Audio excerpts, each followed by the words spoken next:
92.7 big FM सुन रहे हो। मेरा धीर है एंड शो का नाम है बिग मॉर्निंग बीट्स एंड अपनी गलबात होगी अपने पंजाब तो एक खास मेहमान नाल जिन्हें अपने देश का नाम पूरी दुनिया च रोशन किया है। ते करते हैं गलबात की शुरुआत मुस्कान कोहली नाल जिन्हां नूं मिलिया है डायना अवार्ड यूके च। Good morning Muskan, welcome to big FM. Thank you ji, ਤੁਹਾਡਾ ਬਹੁਤ ਬਹੁਤ ਧੰਨਵਾਦ। Thank you for having me here, ਮੈਨੂੰ ਬਹੁਤ ਚੰਗਾ ਲੱਗਿਆ। तो मुस्कान कितना फील हो रहा है, मतलब पंजाब की पहली शख्सियत जिन्होंने अवार्ड मिला है? बड़ा प्लीजिंग ਜਿਹਾ ਫੀਲਿੰਗ ਹੈਗਾ, ਮਤਲਬ ਟੂ ਬੀ ਓਨੈਸਟ ਪਤਾ ਨਹੀਂ ਸੀ, ਜਦੋਂ ਪਤਾ ਲੱਗਿਆ ਤੇ it was a very big motivation ਵੀ ਹੈਗੀ ਹੈ ਤੇ ਬਹੁਤ ਹੀ ਪਲੀਜ਼ਿੰਗ ਸੀਗਾ। ਤੇ ਜਦੋਂ ਲੋਕਾਂ ਦੀ ਐਪਰੀਸੀਏਸ਼ਨ ਮਿਲੀ ਆ, ਲੋਕਾਂ ਨੇ ਮਤਲਬ ਆ ਕੇ ਦੱਸਿਆ ਚੀਜ਼ਾਂ, ਪੀਪਲ ਗॉट ਲੋਕੀ ਖੁਸ਼ ਹੋਏ ਮੇਰੇ ਚੀਜ਼ਾਂ ਨਾਲ, ਇਟਸ ਵੈਰੀ ਪਲੀਜ਼ਿੰਗ, ਬੜਾ ਚੰਗਾ ਲੱਗਦਾ। ਨਾਲੇ ਫਿਰ ਕਮਿੰਗ ਫਰਮ ਦਾ ਫੈਕਟ ਕਿ ਪੰਜਾਬ ਨਾਲ ਜੁੜ ਕੇ ਨਾ ਇਹ ਹੈ ਕਿ ਪੰਜਾਬ ਤੋਂ ਹੈ ਪਠਾਨਕੋਟ ਤੋਂ, ਬੇਸਿਕਲੀ ਜਿਹੜਾ ਇਹ ਅਵਾਰਡ ਹੈਗਾ, ਮੈਂ ਪਹਿਲਾਂ ਥੋੜਾ ਜਿਹਾ ਦੱਸ ਦਿੰਦੀ ਹਾਂ ਤੁਹਾਨੂੰ। ਜਿਹੜਾ ਇਹ ਅਵਾਰਡ ਹੈ ਇਹ ਆਲ ਓਵਰ ਵਰਲਡ ਗਲੋਬ ਚ ਤੁਸੀਂ ਜਿਹਨੂੰ ਕਹਿੰਦੇ ਯੰਗਸਟਰਸ ਦੀ ਸਭ ਤੋਂ ਵੱਡਾ ਐਕਲੌਡ ਹੈ ਹਿਊਮੈਨਿਟੇਰੀਅਨ ਵਰਕ ਲਈ, ਸੋਸਾਇਟੀ ਲਈ ਜਿਹੜੇ ਕੰਮ ਕਰਦੇ ਉਹਨਾਂ ਲਈ ਸਭ ਤੋਂ ਵੱਡਾ ਇੱਕ ਤਰ੍ਹਾਂ ਦਾ ਅਵਾਰਡ ਮੰਨਿਆ ਜਾਂਦਾ ਹੈ। ਤੇ ਜਦੋਂ ਪ੍ਰਿੰਸੈਸ ਡਾਇਨਾ ਦੇ ਟਾਈਮ ਤੋਂ ਸ਼ੁਰੂ ਕੀਤੇ ਦਾ ਅੱਜ 60 ਸਾਲ ਹੋ ਗਏ ਨੇ ਇਸ ਅਵਾਰਡ ਨੂੰ ਚੱਲਦੇ ਹੋਏ। ਤੇ ਇਹ ਅਵਾਰਡ ਮੈਨੂੰ ਕਿਉਂ ਮਿਲਿਆ? ਮੈਨੂੰ ਇਸ ਕਰਕੇ ਮਿਲਿਆ ਕਿਉਂਕਿ ਮੇਰਾ ਜਿਹੜਾ ਕੰਮ ਹੈ, ਜਿਹੜਾ ਮੇਰਾ ਫੋਟੋ ਤੁਸੀਂ ਕਹਿ ਲਓ, ਮੇਰਾ ਕੰਮ ਹੈ ਵਿਮਨ ਨੂੰ ਲੈ ਕੇ। ਤੇ ਮੈਂ ਇਸ time presently around 1 lakh women ਨੂੰ all over India, Delhi, Haryana ਦੇ ਪਲੇਸਿਸ, ਰੋਹਤਕ ਜੇ ਪਲੇਸਿਸ, ਤੇ ਪੰਜਾਬ ਸਾਡਾ ਬਠਿੰਡਾ ਹੋ ਗਿਆ, ਪਠਾਨਕੋਟ ਹੋ ਗਿਆ, ਬਠਿੰਡਾ ਦੇ ਅੱਗੇ ਜਿਹੜੇ ਪਿੰਡ ਲੱਗਦੇ ਨੇ ਉਹ ਸਾਰੇ ਪਿੰਡ ਨੇ, ਉਹ ਸਾਰੇ ਏਰੀਆਜ਼ 'ਚ ਕਵਰ ਕੀਤਾ ਹੈ, ਜਿਹਦੇ 'ਚ ਮੈਂ ਉਹਨਾਂ ਨੂੰ ਉਹਨਾਂ ਦੀ ਹੈਲਥ ਬਾਰੇ, ਉਹਨਾਂ ਦੀ ਗੁੱਡ ਟੱਚ ਬੈਡ ਟੱਚ ਬਾਰੇ, ਡੋਮੈਸਟਿਕ ਵਾਇਲੈਂਸ ਬਾਰੇ, ਹੈਲਥ ਨੂੰ ਕਿਸ ਤਰੀਕੇ ਨਾਲ ਉਹ ਆਪਣੀ ਐਵਰੀਡੇ ਹੈਲਥ ਸੁਧਾਰ ਸਕਦੇ ਨੇ ਔਰਤਾਂ ਤੇ ਕੁੜੀਆਂ, ਉਸ ਬਾਰੇ ਅਵੇਅਰ ਕੀਤਾ, ਉਸ ਬਾਰੇ ਸੈਂਸਿਟਾਈਜ਼ ਕੀਤਾ। ਤੇ ਇਸ ਕਰਕੇ ਮੈਨੂੰ ਇਹ ਅਵਾਰਡ ਮਿਲਿਆ ਕਿਉਂਕਿ ਮੇਰਾ ਜਿਹੜਾ 3 ਸਾਲ ਦਾ ਵਰਕ ਸੀਗਾ ਉਹਨਾਂ ਨੇ ਐਪਰੀਸ਼ੀਏਟ ਕੀਤਾ, ਉਹਨਾਂ ਨੇ ਦੇਖਿਆ ਕਿ ਇਹਦਾ ਇੰਪੈਕਟ ਕੀ ਹੈ। ਤੇ ਕਿਉਂਕਿ ਸਾਡੇ ਕੋਲ ਇੰਪੈਕਟ ਸਟੋਰੀ ਸੀਗੇ ਜਿਹੜੇ ਜਿੱਥੇ ਕੁੜੀਆਂ ਜਦੋਂ ਬਿਲਕੁਲ ਵੀ ਜਾਣਦੀਆਂ ਨਹੀਂ ਸੀਗੀਆਂ ਕਿ ਬੈਡ ਟੱਚ ਗੁੱਡ ਟੱਚ ਕੀ ਹੁੰਦਾ ਹੈ, ਉਹਦੇ ਬਾਅਦ ਜਦੋਂ ਉਹਨਾਂ ਨੇ ਜਾਣਿਆ, ਉਹਨਾਂ ਕੁੜੀਆਂ ਨੇ ਅੱਗੇ ਜਾ ਕੇ ਆਪਣੇ ਸਕੂਲਾਂ 'ਚ ਆਪਣੇ ਆਪ ਬੱਚਿਆਂ ਨੂੰ ਦੱਸਣਾ ਸ਼ੁਰੂ ਕੀਤਾ। ਉਹਨਾਂ ਨੇ ਇੱਕ ਅਵੇਅਰਨੈਸ ਆਪਣੇ ਆਪ ਅੰਦਰੋਂ ਕੀਤੀ। ਨਾਲੇ ਫੀਮੇਲ ਜਿਹਨਾਂ ਨੂੰ ਅਸੀਂ ਹੈਲਪ ਕੀਤੀ ਕਿ ਤੁਸੀਂ ਜਿਹੜੇ ਪ੍ਰਾਇਮਰੀ ਤੁਹਾਡਾ ਹੈਲਥ ਕੇਅਰ ਹੈ ਉਹਨੂੰ ਕਿਸ ਤਰ੍ਹਾਂ ਸੁਧਾਰ ਸਕਦੇ ਹੋ। ਪਤਾ ਲੱਗਿਆ ਕਿ ਉਹਨਾਂ ਨੂੰ ਪ੍ਰੋਬਲਮ ਸੀਗੀਆਂ ਲੇਕਿਨ ਉਹਨਾਂ ਨੇ ਕਦੇ ਟ੍ਰੇਸ ਨਹੀਂ ਕੀਤਾ ਸੀ ਬਿਕੋਜ਼ ਅਵੇਅਰਨੈਸ ਨਹੀਂ ਸੀਗੀ। ਤੇ ਇਹੋ ਜਿਹੇ because of this kind of work ਇਹ ਮੇਰੀ ਫੀਲਡ ਸੀਗੀ, ਇਸ ਫੀਲਡ ਨੂੰ ਕਰਕੇ ਮੈਨੂੰ ਇਹ ਅਵਾਰਡ ਮਿਲਿਆ। ਸੋ ਮੁਸਕਾਨ, ਇਹ ਵੀ ਗੱਲ ਦਿਮਾਗ 'ਚ ਆਉਂਦੀ ਹੈ ਕਿ ਜੋ ਯੂਥ ਹੈ ਇਸ ਪਾਸੇ ਘੱਟ ਵੱਧ ਹੀ ਲੱਗਦਾ ਹੈ। ਸੋ ਤੁਹਾਡੇ ਦਿਮਾਗ 'ਚ ਇਹ ਚੀਜ਼ ਕਿੱਦਾਂ ਆਈ ਐਂਡ ਕਦੋਂ ਤੋਂ ਆਪਾਂ ਸ਼ੁਰੂ ਕੀਤਾ ਹੈ? ਹਾਂ ਬਿਲਕੁਲ, ਇਹ ਤੇ ਮਤਲਬ ਤੁਹਾਨੂੰ ਮਤਲਬ ਦਿਸ ਵਾਸ ਸਕੂਲ ਤੋਂ ਹੀ ਸੀਗਾ। ਮਤਲਬ ਜਦੋਂ ਤੋਂ ਪਠਾਨਕੋਟ ਸਕੂਲ, ਮੈਂ ਆਪਣੀ ਸਾਰੀ ਸਕੂਲਿੰਗ ਪਠਾਨਕੋਟ ਤੋਂ ਹੀ ਕੀਤੀ ਹੈ ਤੇ ਸ਼ੁਰੂ ਤੋਂ ਹੀ ਸੀਗਾ ਮੈਂ ਇਹੋ ਜਿਹੇ ਕੰਮਾਂ 'ਚ ਸੀਗੀ ਜਿੱਥੇ ਚੈਰਿਟੀ, ਜਿੱਥੇ ਫਿਲਾਂਥ੍ਰੋਪਿਕ ਵਰਕ ਜਿਹਨੂੰ ਕਹਿੰਦੇ ਆ, ਜਿਹਨੂੰ ਸੋਸਾਇਟੀ ਲਈ ਕੰਮ ਕਹਿੰਦੇ, ਉਹਨਾਂ ਵਿੱਚ ਇਨਵੋਲਵ ਸੀਗੀ। ਨਾਲੇ ਥੋੜਾ ਜਿਹਾ it comes from my family also, ਮੇਰੇ ਫਾਦਰ, ਮੇਰੀ ਮਦਰ, ਮੇਰਾ ਜਿੰਨਾ ਵੀ ਘਰ ਪਰਿਵਾਰ ਹੈ ਇਨਵੋਲਵ ਰਹਿੰਦਾ ਇਸ ਤਰੀਕੇ ਦੀ ਚੀਜ਼ਾਂ 'ਚ। ਤੇ ਇੱਕ ਬਹੁਤ ਬੜਾ ਰੀਜ਼ਨ ਇਹ ਸੀਗਾ because coming from a city, ਇਹ ਸਾਡਾ ਜਿਹੜੇ Punjab as a district state ਬਹੁਤ ਰਿਚ ਸਟੇਟ ਹੈਗੀ ਹੈ, ਸਾਡੀ ਡਿਸਟ੍ਰਿਕਟ ਵੀ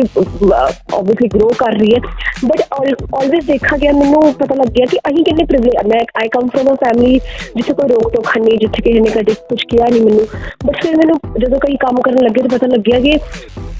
ਕੁੜੀਆਂ ਨੂੰ ਯਾਰ ਬਾਹਰ ਹੀ ਜਾਣ ਦਿੱਤਾ ਜਾਂਦਾ ਹੈ। ਅੱਜ ਵੀ ਬਹੁਤ ਦਿੱਕਤਾਂ ਹੈਗੀਆਂ ਤੇ ਉਹ ਬਹੁਤ ਵੱਡੀ ਰੀਜ਼ਨ ਸੀਗਾ ਕਿ ਮੈਨੂੰ ਪਤਾ ਸੀ ਕਿ ਜਿਹੜੀ ਮੇਰੀ ਪ੍ਰਿਵਿਲੇਜ ਹੈ ਮੈਂ ਉਹਨੂੰ ਵੇਸਟ ਨਹੀਂ ਕਰਨਾ ਚਾਹੁੰਦੀ ਸੀ। ਜਿੱਦਾਂ ਮੈਂ ਕਿਹਾ ਕਿ ਆਈ ਵਾਂਟਡ ਕਿ ਦਿਸ ਪ੍ਰਿਵਿਲੇਜ ਨੂੰ ਯੂਟੀਲਾਈਜ਼ ਕਰਕੇ ਜਿਹਨਾਂ ਕੋਲ ਨਹੀਂ ਹੈਗੀ ਉਹ ਪ੍ਰਿਵਿਲੇਜ ਉਹਨਾਂ ਨੂੰ ਦਿੱਤੀ ਜਾਵੇ। ਤੇ ਇਸ ਕਰਕੇ that was a very big reason ਕਿ ਮੈਂ ਇਹ ਕੰਮ ਸ਼ੁਰੂ ਕੀਤਾ। ਨਾਲੇ ਬਹੁਤ ਵੱਡਾ ਰੀਜ਼ਨ ਇਹ ਵੀ ਸੀਗਾ ਕਿ ਘਰ ਵਾਲਿਆਂ ਨੇ ਸ਼ੁਰੂ ਤੋਂ ਸਿਖਾਇਆ ਹੀ ਇਹ ਸੀ ਕਿ ਜਦੋਂ ਮਤਲਬ ਕਿਸੇ ਨੂੰ ਜੇ ਕਿਹਨੂੰ ਵੀ ਹੈਲਪ ਕਰ ਸਕੇਗੀ ਇਨ ਵਟ ਐਵਰ ਕਪੈਸਿਟੀ, ਜਿਹੜੇ ਮਤਲਬ ਮੀਨਸ ਯੂਜ਼ ਕਰਕੇ ਅਗਰ ਕਰ ਸਕਦੇ ਤੇ ਵਾਈ ਨੋਟ। ਤੇ that was one very big reason ਕਿ ਮੈंने ਕੰਮ ਸ਼ੁਰੂ ਕੀਤਾ ਕਿ ਨਹੀਂ, ਕੁੜੀਆਂ ਦੀ ਮਦਦ ਤੇ ਕਰਨੀ ਚਾਹੀਦੀ ਹੈ। ਮੁਸਕਾਨ, ਸਭ ਤੋਂ ਵੱਡਾ ਚੈਲੰਜ ਉਦੋਂ ਆਉਂਦਾ ਹੈ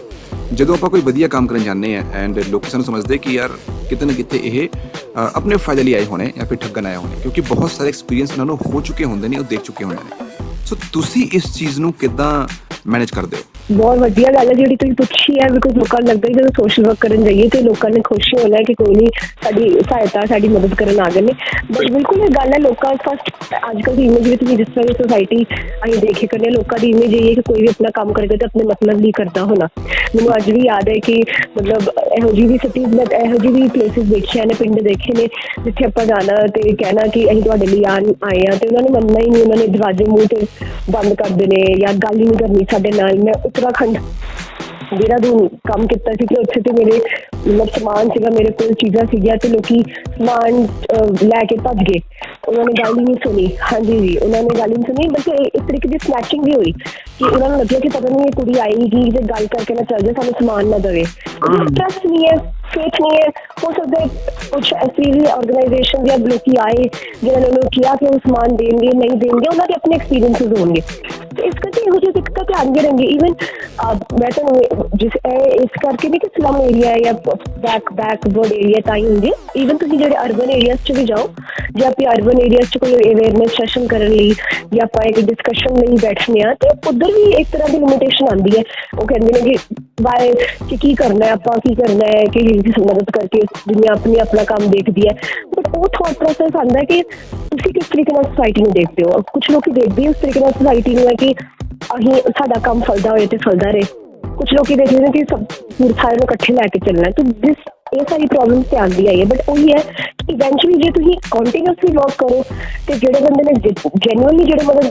मदद चाहते हैं या मदद के हकदार होंगे ने वो इनवॉल्व होंगे ने वो काम सुनते हैं वो तुहाडी गलबात नूं मनदे ने ते फिर उसी राह ते चलते हैं बट एक कंटीन्यूअस एफर्ट की बहुत जरूरत है तो नाले पेशेंस की भी सो हुण तो मुस्कान अवार्ड मिल गया है लेकिन फ्यूचर बारे तुसीं की सोचते हो कि फ्यूचर च आपां की करना हो अगे मतलब की थोड़ियां प्लानिंग्स ने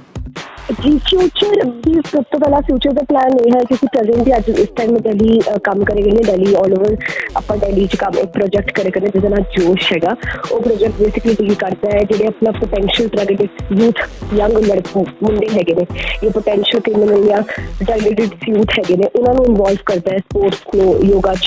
मैंटल हेल्थ काउंसलिंग च एक प्रॉपर एक सिनर्जी बनाता है जिस करके मुंडे सारे डाइवर्ट होन ते एक्टिविटीज च इनवॉल्व होन तो मेरा सब तो बड़ा प्रेजेंटली मैं तुहानूं कहांगी ये टारगेट ये है कि ये सब चीज़ों में इंप्लीमेंट साडे नेटिव लैंड च करा साडे पंजाब च करा मेरी सिटी च करा ऑल ओवर पंजाब च भी करा मेरा फ्यूचर तो मैं यही होल्ड करनी है पंजाब च इंप्लीमेंटेशन है बिकॉज किसी ना किसी जो मेरा जितना भी अभी रिसर्च किया जिन्नी भी मेरी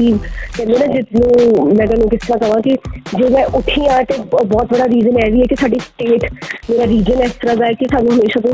असीं सिखते इस तरह की चीज़ है कि असीं देना है ज्ञान बारे कहीं सिखाया ही नहीं साडे रीजन ने सानूं ते आई थिंक इवन मेरा भी टाइम है कि मैं अपनी कॉन्ट्रीब्यूशन देवां तो मेरा अब फर्दर प्लान यही है कि जो प्रोजेक्ट्स मैं आजकल दिल्ली या दूसरी सिटीज़ कर रही है दूसरी स्टेट्स कर रही है वो इंप्लीमेंटेशन हुण पंजाब च हो तो मेरा आई तो रियली वांट कि लोग जिन्हें जुड़ सकन किसी भी कैपेसिटी च किसी भी तरीके नाल और जो चाहते हैं कि किसी भी तरीके की इंप्लीमेंटेशन हो तो I am ready I want कि साडी रीजन के लोग उठन जुड़न कि हम लोग बेटर से बेटर इंप्लीमेंटेशन हम कर सके लास्ट च तुहानूं पुछना चाहूँगा कि जो सानूं सुन रहे हैं उन्हां लई तुहाडा एक मैसेज एक संदेश होवे तो की होएगा एंड एक गल होर जे तुहाडे नाल कोई जुड़ना चाहता है तो की करे मैं दो गल्लां ही कहांगी एक तो आई नो कि अजकल का टाइम औखा है सारे लिए कोविड इज नॉट ईजी सारे लिए बहुत दिक्कत आ रही है लोग सब कुछ बहुत दिक्कत परेशानियां झेल रहे हैं कि पहली चीज़ ये कि विश्वास ना छड़ियो इस करके कि कोविड ने कुछ करता तो वो दुनिया से कुछ बच्चा नहीं दुनिया से बथेरा कुछ हैगा तो नाले कंटीन्यूअसली एक एफर्ट जरूर करते रहो कि अपने अपने अपने आप को ठीक रखने के साथ नाल दूसरा किसी एक फैमिली या किसी एक बंदे या किसी एक जानवर वाल थोड़ा जहा कॉन्ट्रीब्यूशन जरूर दो इन वॉट एवर कैपेसिटी लोग दे सकते हैं बिकॉज तुहानूं नहीं पता कि केड़ा बंदा कल कोविड करके किसी भी करके भुखा सो रहा या कोड़ा जानवर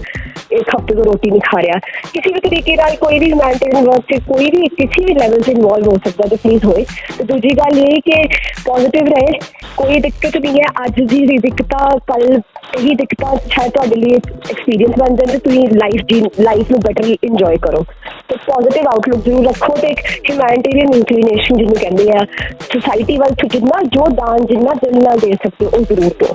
जी मेरे नाल कोई जुड़ना चाहता जी मेरा फेसबुक है मेरा फेसबुक एक मैं मतलब आई हैव मेड इट जिन्हें कहते पब्लिक अकाउंट है मेरी फेसबुक की प्रोफाइल हैगी है उत्थे जाके प्लीज़ मेरे टेक्स्ट ड्रॉप करन उत्थे मैं आई विल रिप्लाई तो नाले उस फिर आपां ਕੋਈ ਇੱਕ ਮੈਂ ਕੰਟੈਕਟ ਨੰਬਰ ਹੈ ਜਿਸ ਵੀ ਤਰੀਕੇ ਨਾਲ ਮੈਂ ਸ਼ੇਅਰ ਕਰ ਦਾਂਗੀ ਕਿ ਵੀ ਕੈਨ ਅਸੀਂ ਜੋੜ ਸਕਦੇ ਹਾਂ। ਨਾਲੇ ਤੁਹਾਡੇ ਮੈਂ ਤੁਹਾਡੇ ਕੋਲ ਯੂ ਨੋ ਮੀ, ਤੁਹਾਡੇ ਕੋਲ ਮੇਰਾ ਕੰਟੈਕਟ ਨੰਬਰ ਹੈ, ਤੁਹਾਡੇ ਕੋਲ ਕੋਈ ਤੁਹਾਡੇ ਜ਼ਰੀਏ ਤੁਹਾਨੂੰ ਕੋਈ ਆਉਂਦਾ ਹੈ ਤੁਸੀਂ ਪਲੀਜ਼ ਮੈਨੂੰ ਫਾਰਵਰਡ ਕਰੋ, ਮੈਂ ਜ਼ਰੂਰ ਕੰਟੈਕਟ ਕਰਾਂਗੀ। ਮੇਰਾ ਫੇਸਬੁੱਕ ਅਕਾਊਂਟ ਮੁਸਕਾਨ ਕੋਹਲੀ ਹੈਗਾ, ਤੁਸੀਂ ਇਸ ਤਰ੍ਹਾਂ ਹੀ ਸਰਚ ਕਰੋਗੇ MUSKAAN ਮੁਸਕਾਨ ਕੋਹਲੀ KOHLI ਤੁਹਾਨੂੰ ਮਿਲ ਜਾਏਗਾ। ਜੇਕਰ ਫਿਰ ਵੀ ਤੁਹਾਨੂੰ ਲਿੰਕ ਪੋਸਟ ਚਾਹੀਦਾ ਤੇ ਮੈਂ ਤੁਹਾਨੂੰ ਕਿਸੇ ਵੀ ਤਰੀਕੇ ਨਾਲ if you want I will share it with you, ਤੇ ਤੁਸੀਂ ਕਿਸੇ ਤਰੀਕੇ ਨਾਲ ਦੱਸ ਸਕਦੇ ਹੋ ਲੋਕਾਂ ਨੂੰ, ਬਟ ਸੇਮ ਨੇਮ ਨਾਲ ਮਿਲ ਜਾਏਗਾ ਜੀ। ਠੀਕ ਹੈ ਕੋਹਲੀ ਸਾਹਿਬ, ਬਹੁਤ ਬਹੁਤ ਧੰਨਵਾਦ ਤੁਹਾਡਾ। ਥੈਂਕ ਯੂ ਜੀ, ਥੈਂਕ ਯੂ ਸੋ ਮਚ ਜੀ। ਮੈਨੂੰ ਤੁਸੀਂ ਇੱਦਾਂ ਅੱਗੇ ਵਧਦੇ ਰਹੋ, ਸਾਡੇ ਵੱਲੋਂ ਕੋਈ ਵੀ ਤੁਹਾਨੂੰ ਹੈਲਪ ਚਾਹੀਦੀ ਹੈ ਬਿਲਕੁਲ ਬੇਤਰ ਤੁਹਾਨੂੰ phone thank you so much ਜੀ। ਬੜੀ ਬਹੁਤ ਹੀ ਵੱਡੀ ਗੱਲ ਕਹਿਤੀ ਤੁਸੀਂ,